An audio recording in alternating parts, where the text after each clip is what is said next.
argument principal, c'est de dire que vous respectez la RGPD. Ça veut dire qu'il y a beaucoup d'autres entreprises qui ne le font pas?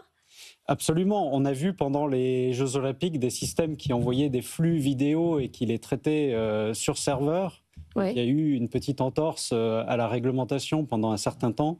Nous, on décide de le faire en embarqué, c'est-à-dire qu'on a un processeur assez puissant et dédié à l'intelligence artificielle qui est dans le système et l'image est traitée localement. Donc on n'a pas besoin de l'envoyer vers des serveurs. Ainsi, elle n'est vue par personne. Ouais. Anthony. Alors c'est pas tout à fait la même chose quand même, parce que les images ceux qui font du flux vidéo, ils peuvent faire aussi par exemple de la détection d'événements.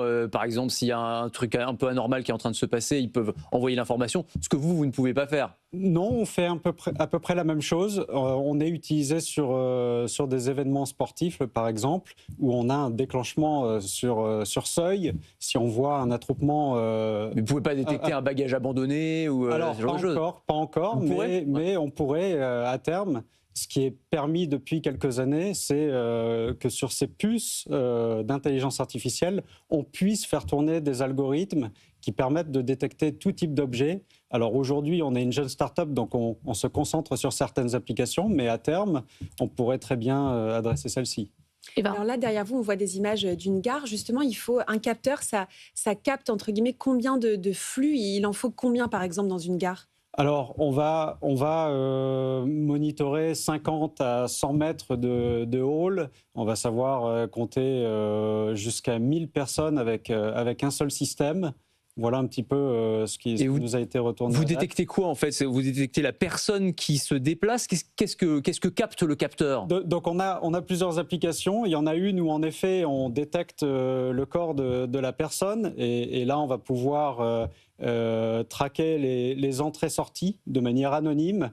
Et il y en a d'autres qui sont faites pour des milieux un petit peu plus denses où là on va compter le nombre de têtes. Et votre clientèle, c'est plutôt business, c'est-à-dire que flux logistique, vous êtes moins sur JO, espace public, etc. Alors, on fait à la fois le secteur public et à la fois les entreprises. On a les deux types d'utilisateurs finaux. En revanche, nous, notre cible, ce sont les intégrateurs et installateurs. Ce sont ces entreprises qui font la ville intelligente, qui installent aujourd'hui des caméras et on leur en propose un nouveau type, respectueux de la vie privée, installé. Alors l'application géniale dont vous avez parlé, c'est celle du parking. Ça c'est formidable évidemment parce que pour le coup on met les capteurs et on va être capable de savoir sur un parking de supermarché bondé où se trouvent les places libres et combien il y a de places libres. Ça évite de tourner. Ça évite de tourner. Mais alors ça prend quelle forme pour l'utilisateur? C'est-à-dire c'est par exemple dans une municipalité, on va me dire télécharge l'application et je vais savoir en fait dans tel parking. Va à la place F8. Va à la place F8 exactement. Vous l'utilisez déjà sans le savoir. En fait ce sont les panneaux LED, ce qu'on appelle les jalonnements dynamiques